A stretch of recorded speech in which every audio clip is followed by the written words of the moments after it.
We're going to cover the buy, sell, holds, and trades from last night's game. Steelers, Bengals. Also, got a betting trend for you as well that you may want to pay attention to that we're going to cover today. Before we dig in, you need to click that subscribe button right now. We're breaking down every single game this season, identifying the must starts, the sneaky starts, every single fantasy football player in those matchups, so you have better ideas to help set your lineups. We're doing player rankings. We're going deeper than anybody else when it comes to covering the waiver wire. Then we're deep diving every single trending player so you know more about that player, the background, advanced analytics, and situation. Click that button. Stop missing out. Looking at the box score here. And what we're seeing here in the betting streets, if you're a gambler, a lot of people are coming now to the channel for the prop bets, and I don't cover prop bets.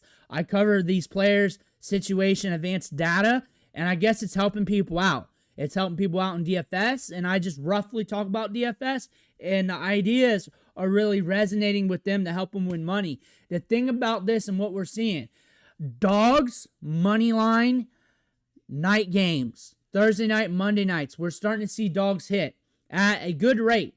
I won't say it's all the time. I haven't really been studying it, but I'm just deep into it for fantasy purpose sake. That dogs are starting to make moves here on these night games.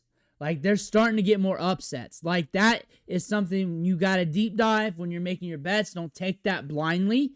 When you chase or tail, you fail. When you tail, you fail. And that's with fantasy, betting, everything. You tail, you fail. You're not made to follow one man. You're not. But 33-31. Bengals win this. Joe Flacco. As we said, he might be lighting up the coals right now. Like, he was starting to feel it back half of last week if you were watching that game. Like, it started off cold. He was starting to feel it. He didn't even know all the plays. It's funny how you get a player in a different situation, how things look differently. Like, we look at these players and we're like, man, he sucks. He sucks this, that. Leadership, players around him. Like, Jamar Chase helps out a lot. All that stuff. Same thing, like, you go to a new job, you act right. You act bad when you're with a bad employer. All that stuff. Like, same with these players. Chase Brown. Fairway. We got a fairway hitter with Chase Brown. We're starting to hit the fairway more. We're starting to hit the fairway. I think I had him ranked appropriately because we still hit the fairway. Like I said, more than likely probably going to hit the fairway with Flacco. We hit the fairway. I nailed this game. Pretty good. I think I got one whiff. It's DK, but I didn't really tout him. I pretty much said, you're starting him unless you're blessed, and then you got to make a decision. It is what it is. That's just common sense. T. Higgins, 696 and a touchdown. I had him as a good wide receiver 2 for the week. Like, I had him higher than last week. I felt more confident. Jamar Chase, pretty much same as I said with DK in these matchup videos because I'm helping you for fantasy football. I said no one's really going to bench Jamar Chase. No one's really going to bench him. That's it. Like, I'm not going to try and say anything weird and try to galaxy brain it and talk to someone that isn't as maybe coherent and talk them into the wrong move. So I just keep it blunt like that. Aaron Rodgers, 23, 34, 249, 4-2. So I said with these two quarterbacks, because I feel a lot of start-sit questions that most of you aren't going to bench them, aren't going to start them. However, they're going to be good money ball quarterbacks here for DFS, betting, prop bets, and stuff like that. Both of them matchup-wise.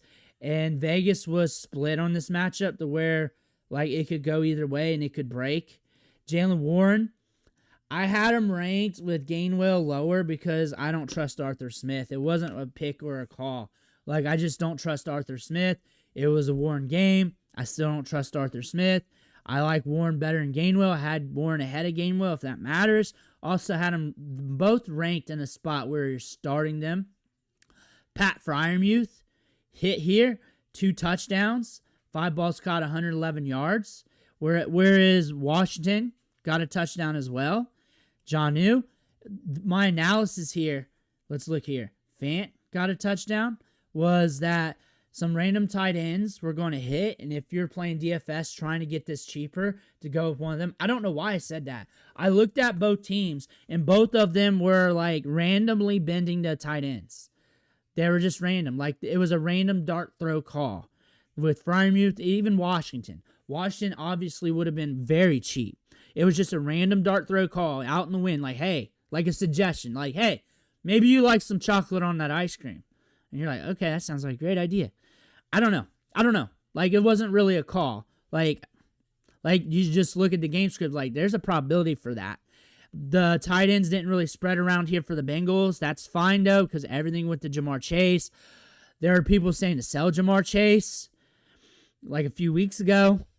And that totally doesn't make sense to me, because why would you sell a stud wide receiver on the low when you can't get much for him? You want to sell players when they're on the high. Like, you got to have some risk with your trade. Like, you got to put the nuts on the table. So when you're selling Jamar Chase, really, it's for you to gain multiple assets back, and one of those have to be like stud, borderline stud asset player, and you're getting the other player, and it has to be a Godfather answer. Like, it has to be so good you can't come to me and ask, Bruce, would you do it? Like, it has to be one where you just hit the button.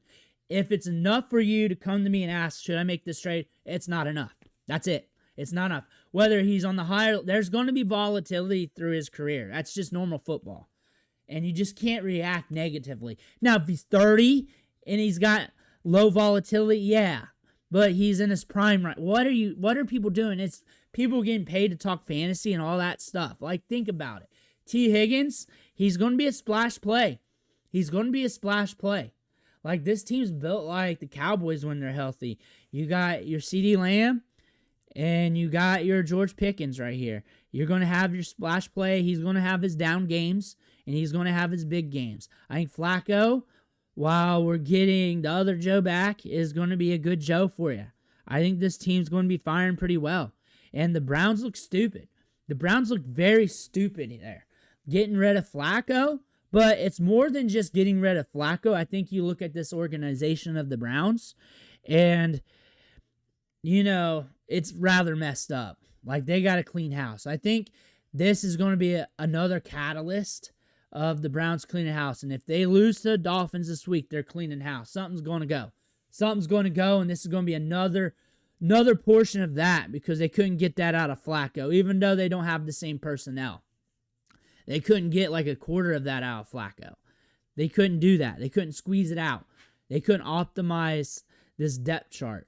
And we were saying this in training camp going in. I said this a lot. Like, the reps, the distribution was off, and they needed to have less quarterback. There were just so many quarterbacks. They had 4, and then Deshaun Watson trying to get back.